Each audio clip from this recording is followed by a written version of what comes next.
All right, great. Thank you, Monica. Today is Tuesday, September 22nd, 2023. Welcome to this ongoing class. People are still showing up in the waiting room. Just to let people know a couple things. One is that I did get all the latest recordings up onto YouTube and onto my website. So if you're interested in any of the recent, thank you, Angela. Yes, that went back to July, so a couple months worth. Although there were some missing spots for various reasons, and I did not put up the substitute teachers, which I don't know. That's kind of selfish. I think I probably should do that. I don't know. And the other thing is that I will be teaching this weekend in person as well as on Zoom.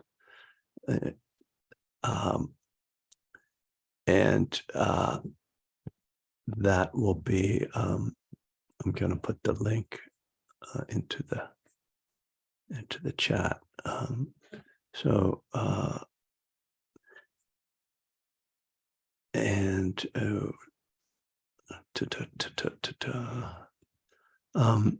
Yeah, that's this Saturday is going to be on the Anapanasati Sutta, Anapanasati, mindfulness of breathing in and mindfulness of breathing out.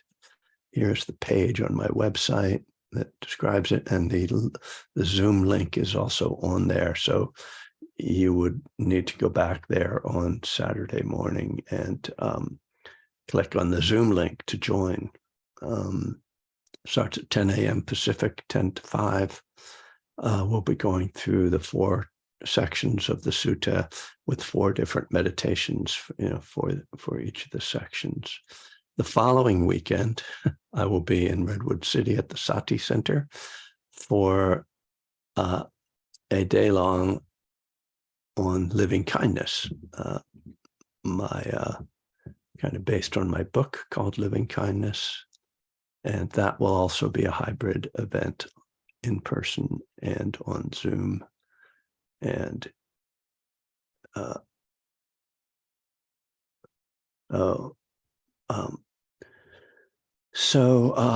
yeah, those will be my last 2 live events before I go on retreat in October. And then I don't have anything scheduled to be live until or in person, I should say, until February, actually. So hope to see people. So we will begin with a period of meditation, 20 minutes, during which I will guide the meditation for about the first half of that 20 minutes and then let you have some quiet. So just beginning by settling into your meditation posture, whatever that is for you.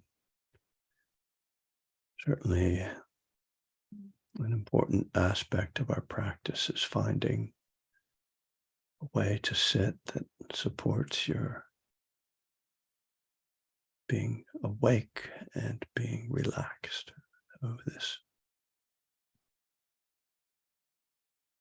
balance that we seek to achieve in posture which is mirrored in the balance we seek to achieve in effort by making effort to be present without striving. You can close your eyes or just lower your gaze, turning the attention inward and beginning by just taking some time to feel your body, feeling your body at rest in stillness. and letting the breath soften the body.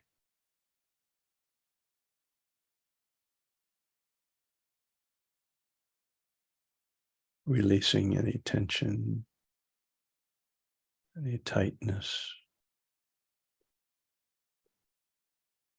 and just having a sense of ease, sense of settling,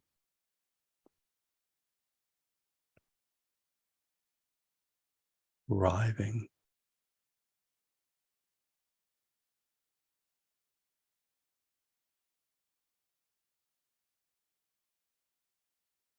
So much of our time, our minds are far from our bodies, far from this present moment. It takes a little while when we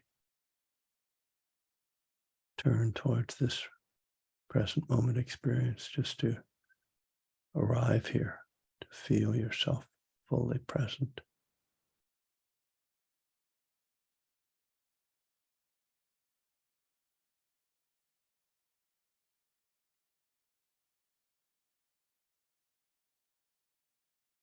And as we bring the attention to the present moment, to our mind-body state, we may encounter something pleasant or something unpleasant.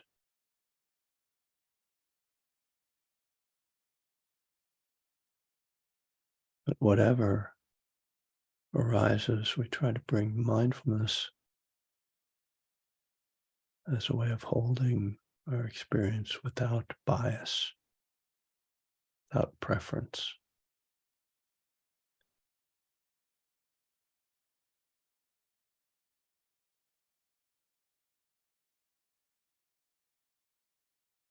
And letting mindfulness of the breath come to the fore.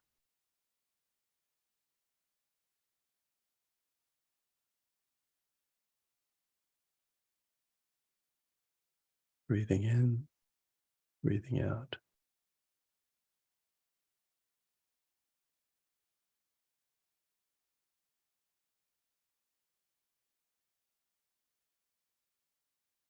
Not moving away from unpleasant experiences or grasping on to pleasant experiences. Just breathing with whatever is arising.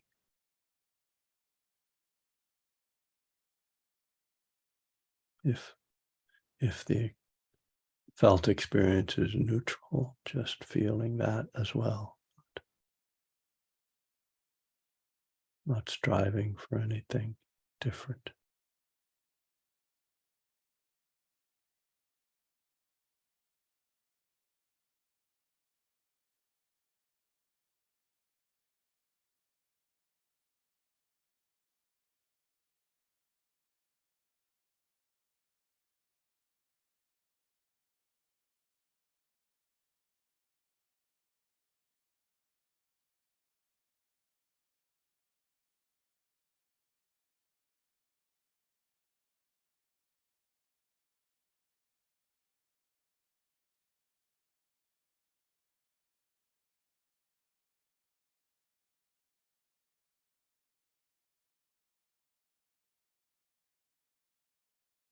It's natural that the mind will wander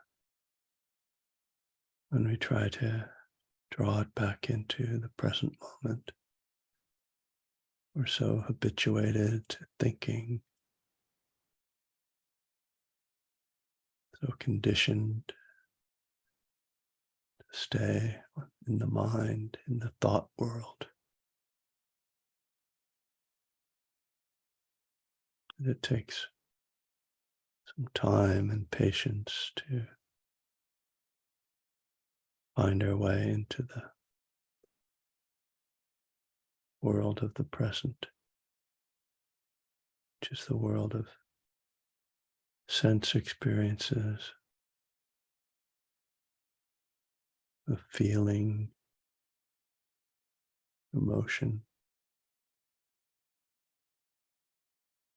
And that area of feeling is particularly the one that the mind wants to avoid or process or figure out.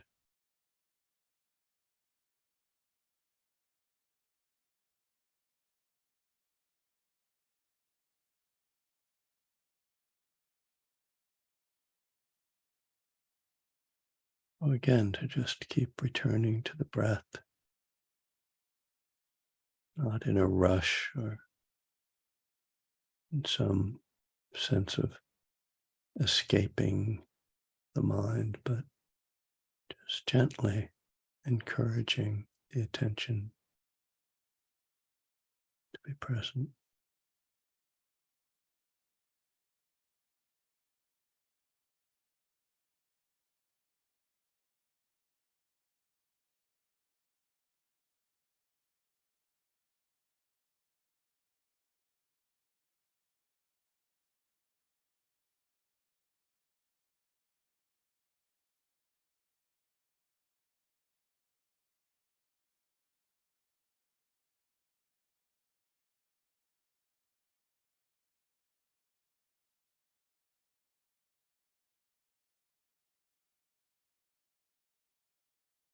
Mindfulness of the mind. Here we may begin to see how thought forms,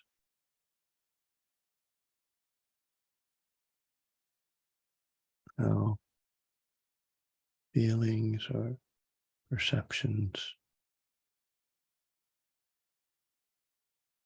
can set off a string of thoughts.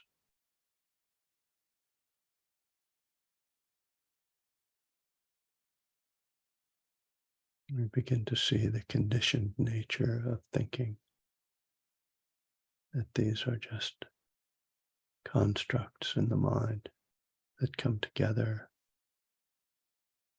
and then fall apart, not realities or facts. There's the stream of mental construction. And so once again, we see this. We breathe with it, allow it, not fighting with, but not indulging with these streams. And this is why it's helpful to not only return to the breath, but to the feeling level, the energetic level that drives these thought patterns, the emotions and moods that set us off.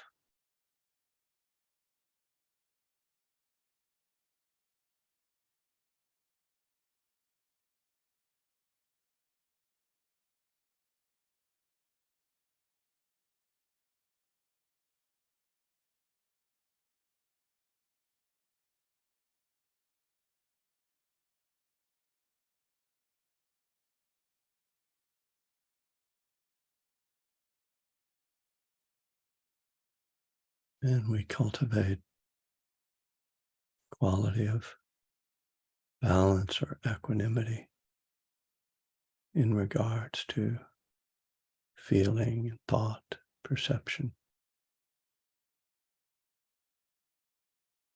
Mindfulness itself giving us a way to hold these experiences without being disturbed.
All right. Good morning again.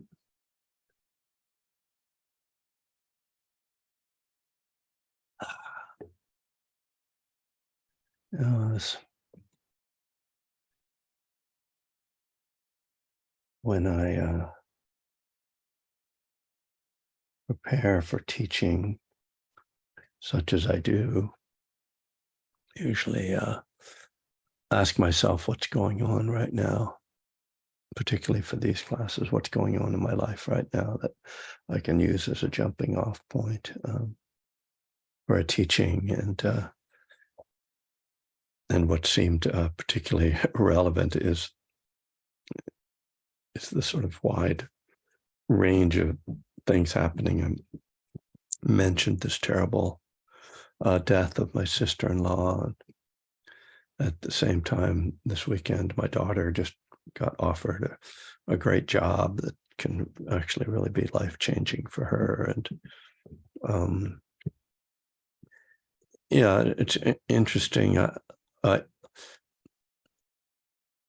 And I don't, as much as I draw from my own experience, I also don't want to turn my teaching into some sort of, personal narrative or memoir, ongoing memoir, or, so, yeah, so trying to find that balance. I was talking to someone about writing one breath at a time, and how that it was never meant to be a memoir. That the stories that I told in there always were with particular purpose, selecting moments and experiences that I could use as teaching stories. But what I also have never wanted to be, and never felt comfortable being, someone who pretended to be something he wasn't, or sort of particularly claiming sort of attainment, or some spiritual, even like great balance that I don't have.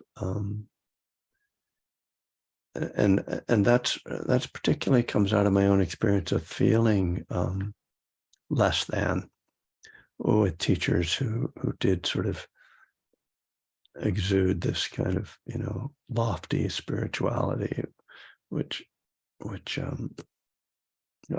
seems unattainable, or my comparing myself to them, and making me feel less than. And not that they made me feel less than, but anyway, that's the feeling that arose in relation to that.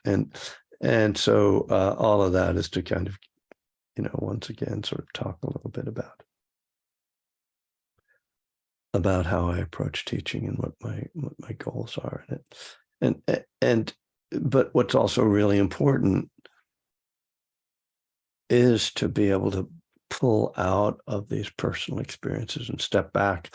And this is important for me, I think for all of us, in terms of having some kind of spiritual balance, is to be able to separate a little bit, get some space from the challenges of our lives, and even from the high points, and just to and so that the theme of equanimity comes up. And that was something that I was kind of touching on in the guided meditation.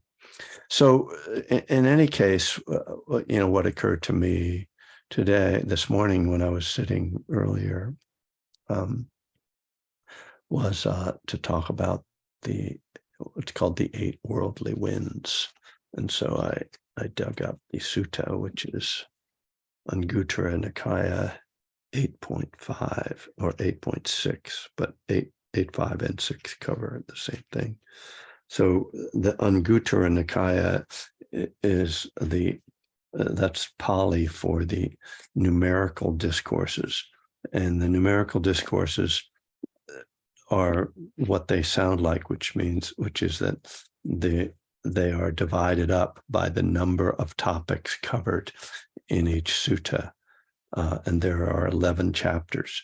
So the Book of the Eights, which is where we are with chapter 8, suttas number 6, chapter 8, then it has suttas that have lists, basically, that have 8 things. And this is a classic list, as I say, often called the worldly winds. And it's here's what the Buddha says. He says, bhikkhus, these 8 worldly conditions revolve around the world, and the world revolves around these 8 worldly conditions. What 8? Gain and loss, disrepute and fame, blame and praise, and pleasure and pain. These 8 worldly conditions revolve around the world, and the world revolves around these 8 worldly conditions. So, these are pretty recognizable things in our lives. Again, gain and loss. Clearly, we all go through that. Fame and disrepute. So it doesn't have to be, big fame. It can be small fame. But, it's about our reputation. Blame and praise. So, well, I mean, we've all gone through that in many ways in our lives. And then pleasure and pain. Most obvious kind of one of the worldly winds. And, these conditions revolve around the world, and the world revolves around them. The thing about these 8 experiences in life is that when they are happening, the key thing is, how do we relate to them when they are happening? And are we completely swept away with them? Does our world revolve around them? When we have some success, is there this elation that just carries us away? Do we become inflated? When we have some failure, do we become completely deflated and sense that we're of no value anymore? When we lose something, do we become lost in fear and regret? Praise and blame. Again, how do we take these on? So, so the Buddha, in his classic way, describes the two ways that people respond to these things. An uninstructed worldling. This is one of these really classic phrases. The uninstructed worldling meets gain and loss, disrepute and fame, blame and praise, and pleasure and pain. An uninstructed noble disciple, an instructed noble disciple also meets gain and loss, disrepute and fame, blame and praise, and pleasure and pain. What is the distinction, the disparity, the difference between an uninstructed noble disciple and an instructed, an instructed noble disciple and an uninstructed worldling with regard to this? It says, when an uninstructed worldling meets with gain, they do not reflect thus: this gain that I have met is impermanent, suffering, and subject to change.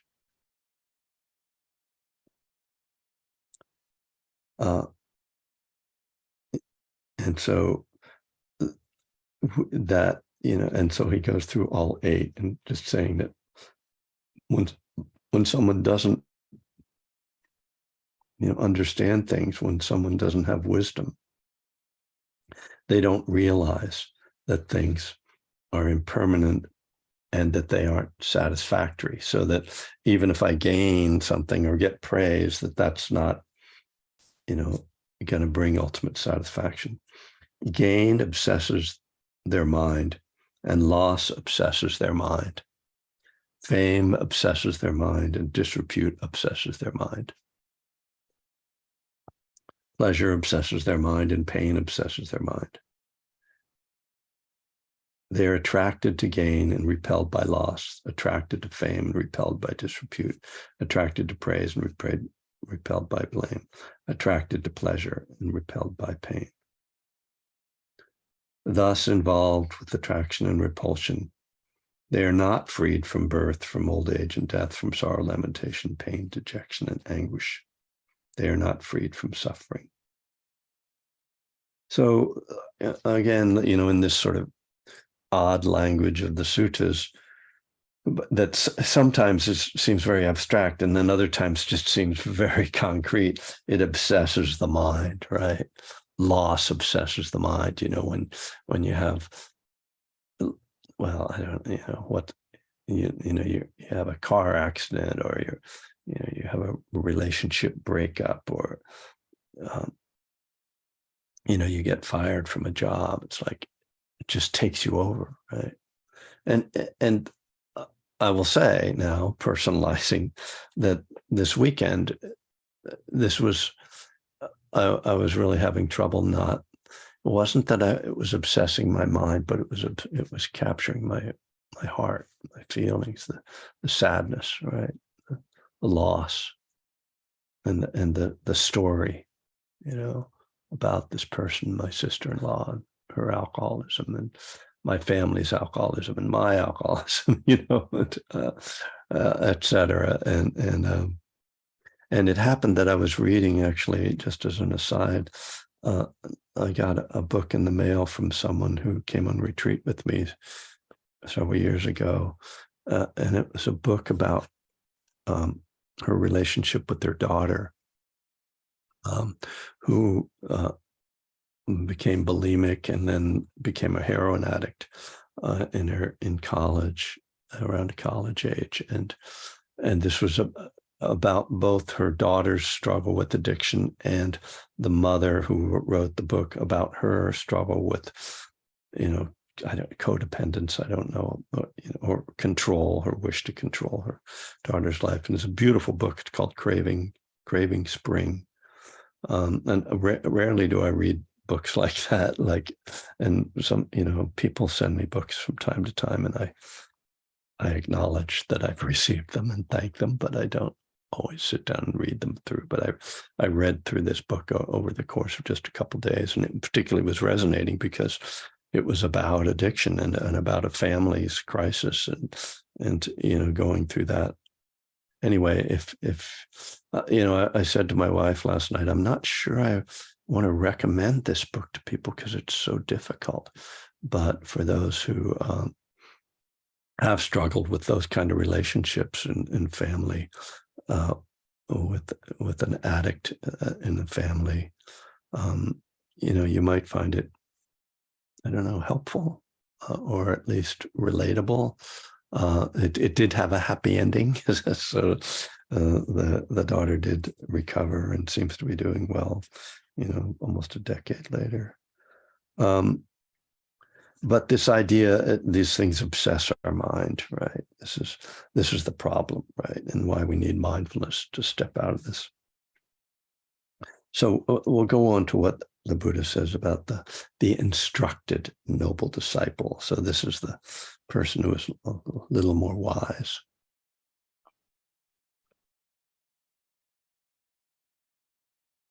When the instructed noble disciple meets gain, they reflect, this gain that I have met is impermanent. It is unsatisfactory. It is suffering and subject to change. They understand it as it really is. That's an interesting phrase, right? Just, this is how it really is. It's impermanent. It's not satisfactory. And then he goes through the rest. When they meet loss, when they meet fame, when they meet disrepute, when they meet blame, praise, pleasure, pain, they reflect, this pain that I have met is impermanent, unsatisfactory, and subject to change. They thus understand it as it really is. Gain does not obsess their mind, and loss does not obsess their mind. Fame does not obsess their mind. Disrepute, blame, pleasure. They are not attracted to gain or repelled by loss. They are not attracted to fame or repelled by disrepute. They are not attracted to praise or repelled by blame. They are not attracted to pleasure or repelled by pain. Having thus discarded attraction and repulsion, they are freed from birth, from old age and death, from sorrow, lamentation, pain, dejection, and anguish. They are freed from suffering. This, because there's the distinction, the disparity between an instructed noble disciple and an uninstructed worldling. So here we are with what I'd say is the solution, not attracted to and not repelled by these challenges, by these 8 worldly winds, these 8 worldly conditions. And so how do we do that? Well, first of all, I always like to put things into what I consider to be realistic expectations, rather than sort of, setting unattainable ideals. So it's certainly not, to me, the idea that these things aren't going to have any effect on me. Of course they are. Of course, pain and pleasure, fame, praise and blame, all these things, that there's going to be an emotion that arises, and to suggest that there isn't, or that one is going to be totally undisturbed, is unrealistic. But then, the question is, what does this mean? And this is where this concept of equanimity is so important. And it, again, goes back to the felt experience, because what we're reacting to with all of the difficulties and with all the pleasures initially is the Vedana, the feeling tone, the feeling that arises as we experience this. Oh, this hurts. Oh, this feels great. Okay. Now, what do we do with that, right? Now, what we typically do with that is that we take the feeling and then we build a story from it. We go into our mind, right? We go into our thoughts and our memories, and we build a whole narrative that connects to the past and points to the future and defines us as we are now. But the approach that mindfulness allows us to do is to say, this is a feeling. What does it feel like? Can I breathe with that? Can I allow that to be there without building a huge story? Or at least to see that, oh, there's a story being built. And just to acknowledge that, just to see that it's a construction. It's not a reality. And yeah, it's real in the sense that that story exists in your mind, but it's not real in terms of it conveying facts. And so, my way of working with this is this kind of, the reality of how it usually happens is that there's kind of a flow. There's the initial impact where I'm kind of knocked off balance. And then there's remembering the Dharma. Oh, it's okay. Let me just be with this. And then there's kind of a back and forth of it, right? But because I'm not obsessing it with it, the mind isn't obsessed. And because there is a recollection of impermanence, I stay out of it enough that I allow the impermanence to play out, so that the feeling gradually degrades without me doing something unwise in the interim, which for us as recovering addicts, this is the real danger, right? That something happens that, some really painful loss or some huge success or pleasure or praise. And either of those can trigger relapse, right? It's very common, where, we're in despair about something and we wind up like, never mind, I'm just going to drink, I'm going to act out. Or this is so great, let's celebrate. And again, we fall into, a glass of champagne, I shouldn't deprive myself of that, I deserve it, the story, right? So number one for us is this interruption. And it's why we need some degree, however much, of wisdom and mindfulness, of equanimity to see, here this is uncomfortable, this is triggering, there's this tendency. But then we first make that initial choice of action to stay out of the destructive behavior. And then starting to work with the feelings, breathe with, if it's a painful thing, trying to notice moments when it's not there. Noticing just what does it feel like to feel discomfort. This is a critical part to me of recovery and of life, which is learning to be with discomfort without letting it obsess the mind, And, so that's, one of the key practices of mindfulness is just breathing and being still. And this is one of the values of just meditating regularly, is that we sit and don't do anything. No matter what goes on in the mind or the body, goes on around us, just for this certain period of time, we sit with whatever is happening.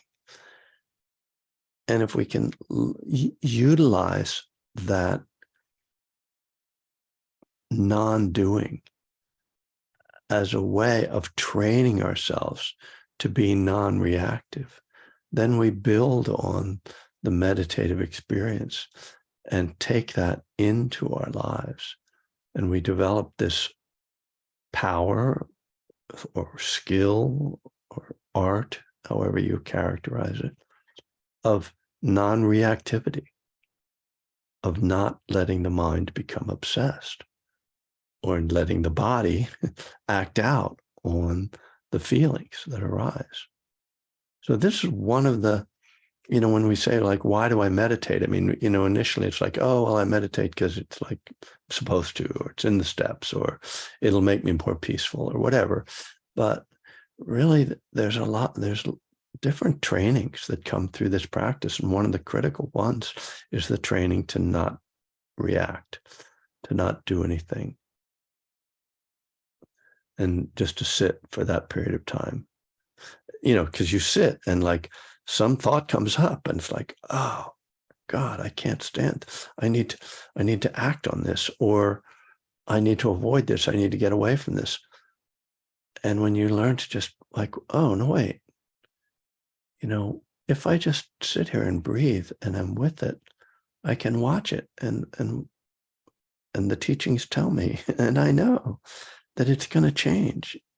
It's going to actually subside.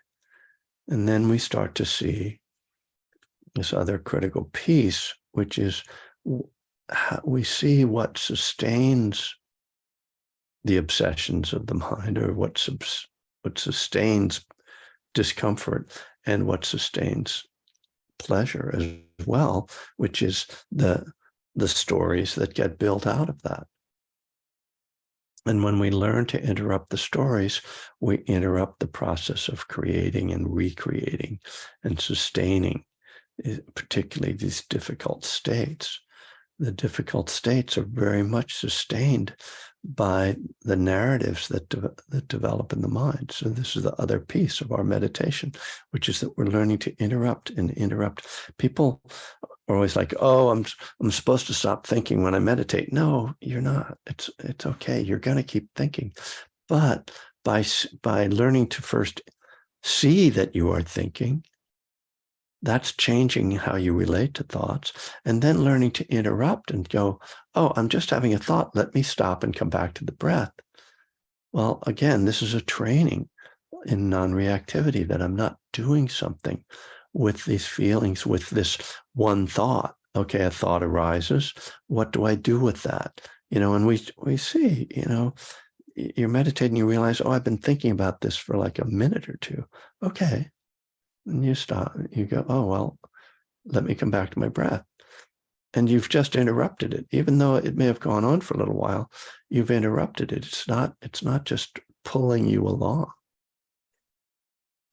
So this is a vital piece of this training. So it's these aspects of our meditation practice that we're training our minds, we're training our hearts, training our mindfulness, the capacity to be with feeling, so that then we can take that training into our lives.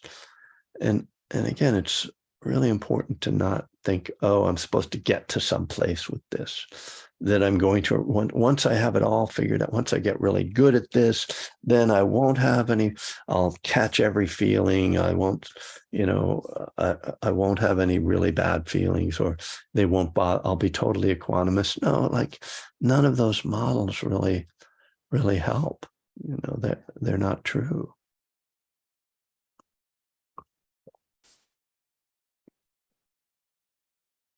Life is these things. I mean, these 8 worldly winds, these aren't like,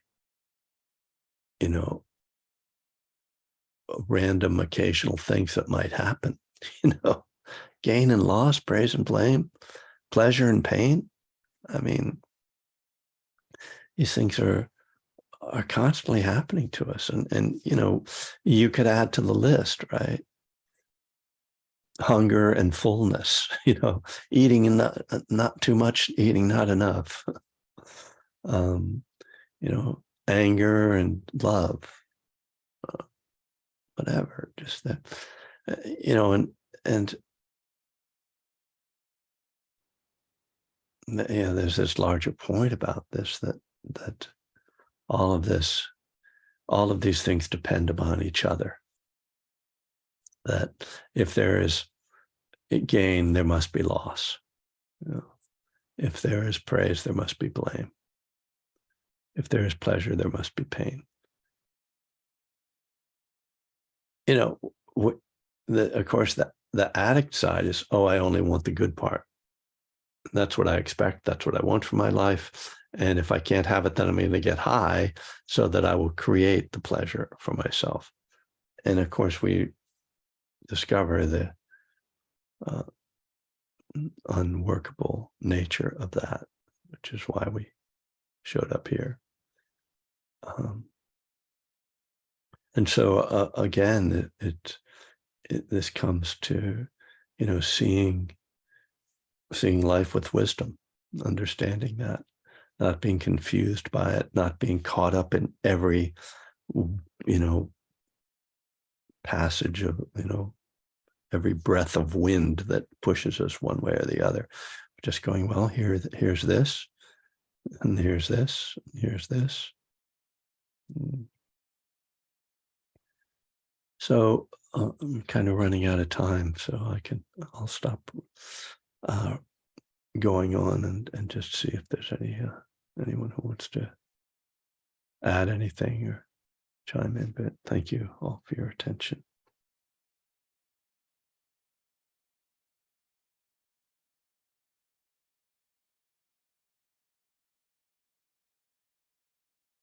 You're welcome to make a comment or ask a question. Yeah, hi Kevin. Sounds like Mike. Hi, Mike. Yeah, that's Mike. I'm floating around in your universe somewhere. Yeah, winds are a great way to describe this, right? They're always blowing. You never know where they're coming from. And, you know, they're the things that reinforce the ego, right? And keep us attached to the impermanent. And I really liked what you said about, you know, kind of the mind training we do in meditation helps keep, you know, reinforcing all this and getting stuck in the ego. You know, the non-reactivity part of it that you talked about, that's so key, right? And you know, that just really, I really related to that. So Mhm. Yeah. thanks for the talk. Yeah. Thank you, Mike. Yeah, and you know, there are different levels of non-reaction, and the first level of non-reaction is the non-relapse non-reaction. You know, that's the first thing we all have to protect, right? And then we start to look at the mental and the emotional reactions. You know, there are certain things we can, you know, be perfect with, as we say. You know, and then there are certain things we can't. You know. Oh, Abigail, hi. Good morning. Good morning. I was thinking about that story of the man who lost his son and he was devastated. And I don't have a really good grasp on the connection, but somehow there's the, Yeah, of course. the connection is there. Yeah. Born from those who are dear. Yeah. Suffering is born from those who are dear. But the Buddha got kind of cross. Yeah, he did. I know. It's a little hard to take how he. Yeah, maybe that's why it sticks in my mind. Yeah. So I guess what he was saying was, get some equanimity, man. Yeah. Don't get obsessed with this, I guess. Yeah. No, that's right. And I do think, you know, if the Buddha were around, this is one of the questions I would ask him. Yeah. Okay. I understand that sorrow, lamentation, pain, grief, and despair are born from those who are dear, arise from those who are dear, that if I am attached to people, that there is going to be sorrow. Are you suggesting, dear sir, venerable sir, that one should not have, you know, emotional attachments to people? And, you know, I don't buy that as a strategy. And maybe that's just my own failing as an uninstructed worldling. But, you know, my take, and obviously I talk about that. I have a chapter on that sutta in my book, Living Kindness. You know, and my take is that this is about not being confused about the reality, and that where suffering dukkha, that, you know, the suffering the Buddha is talking about isn't the emotional pain of grief. It's the emotional pain of thinking that people shouldn't die. So, which is delusion, right? And that if you understand that, then you don't get lost in it. You still have emotional pain, but it doesn't overwhelm you and obsess the mind. You know, as we saw in the sutta today, it's something that we hold, and it's painful because everybody, including the instructed noble disciple, experiences these things. That's one of the things the Buddha says in this sutta, right? This is like important. He's not saying that by being enlightened, you're not going to experience this.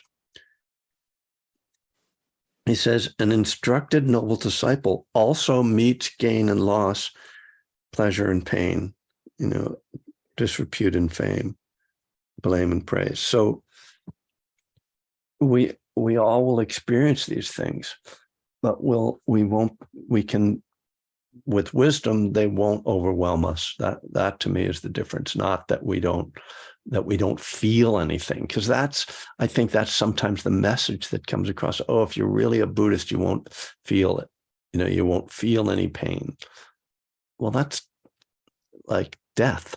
That's like a rock. It's not a human being.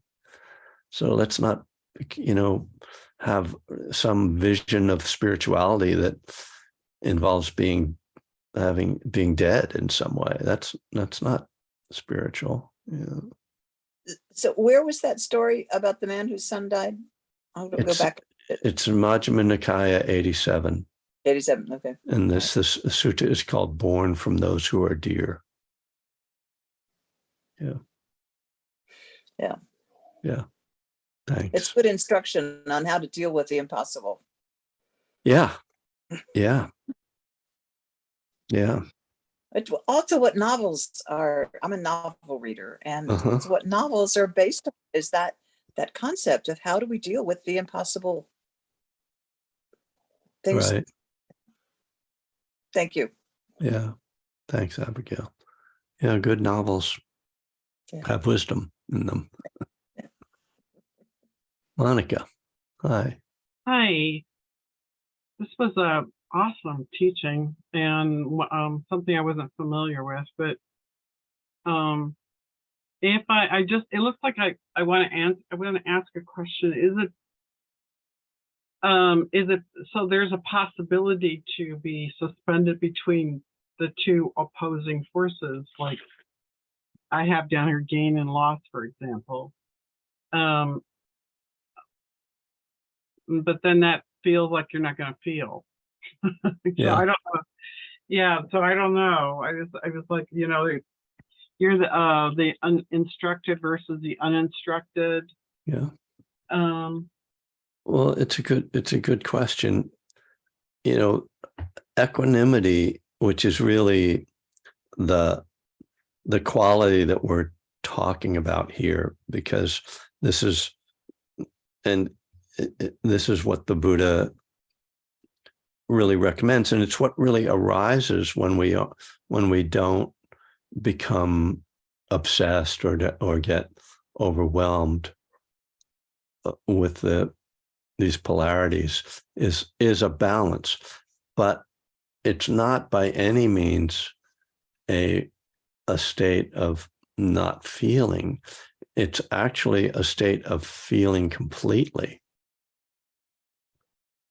It's the tendency really in unwholesome responses to these things is to suppress and ignore or try to get rid of the feelings.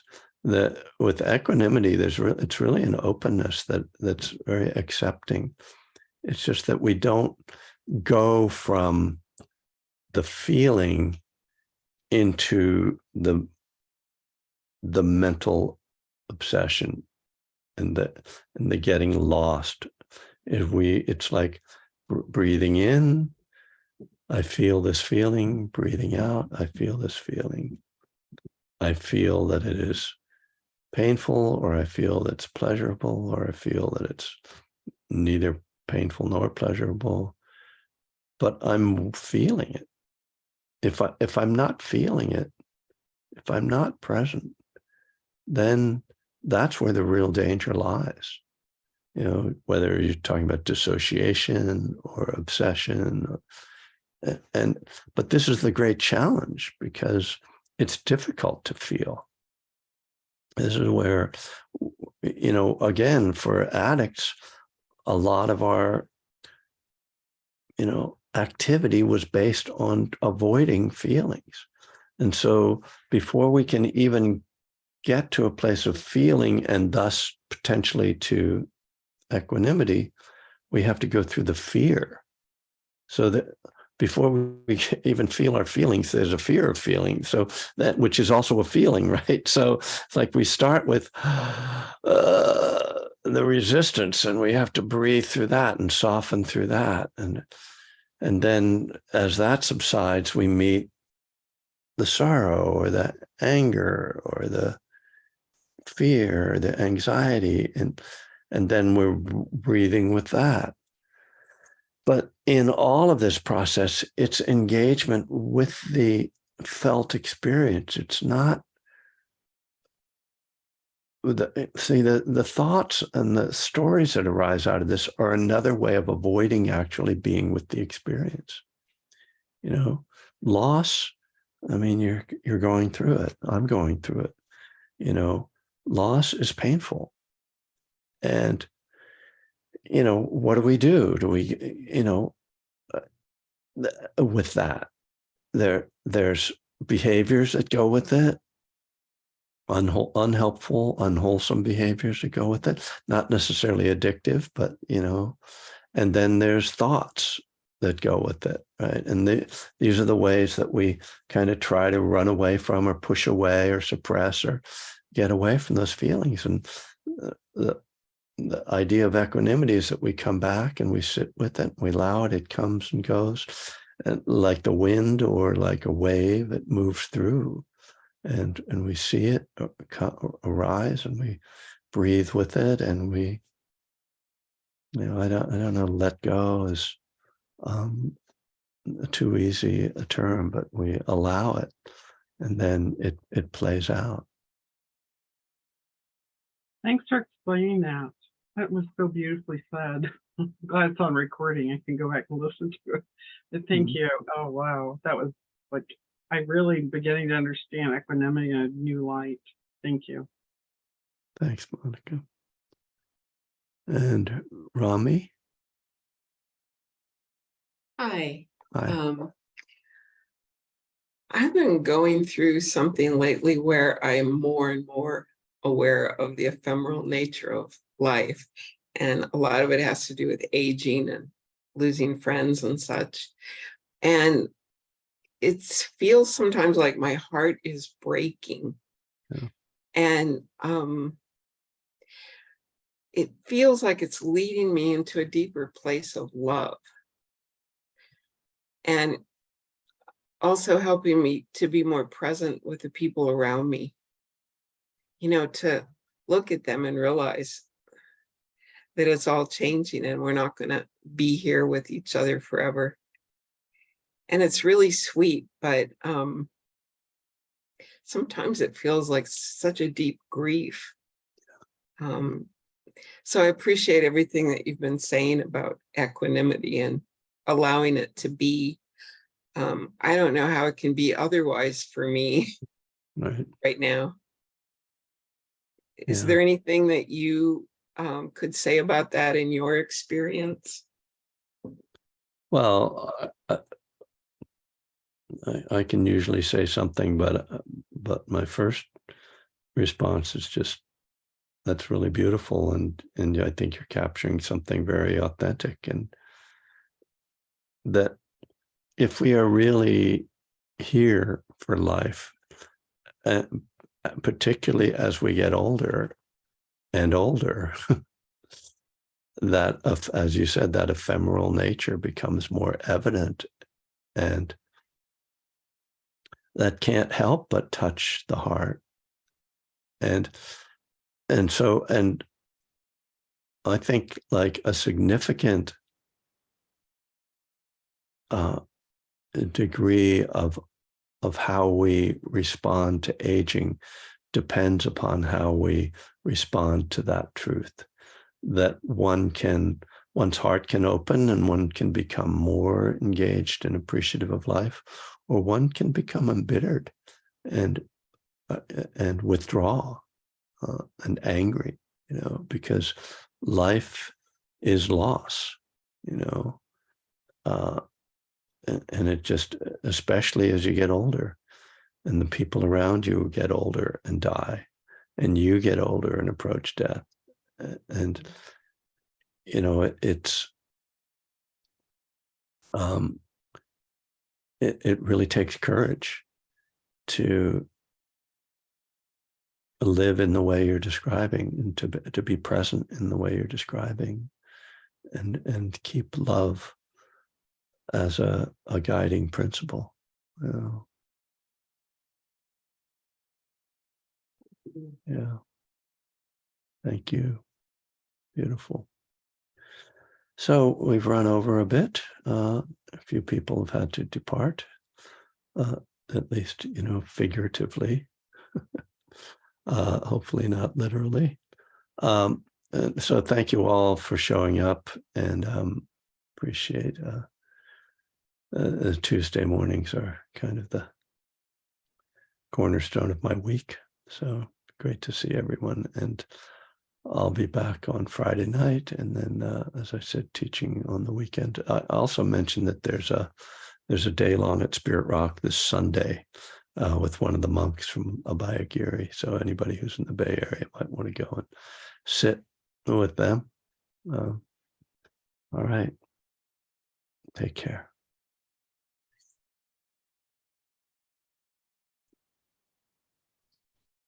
Thanks, Kevin.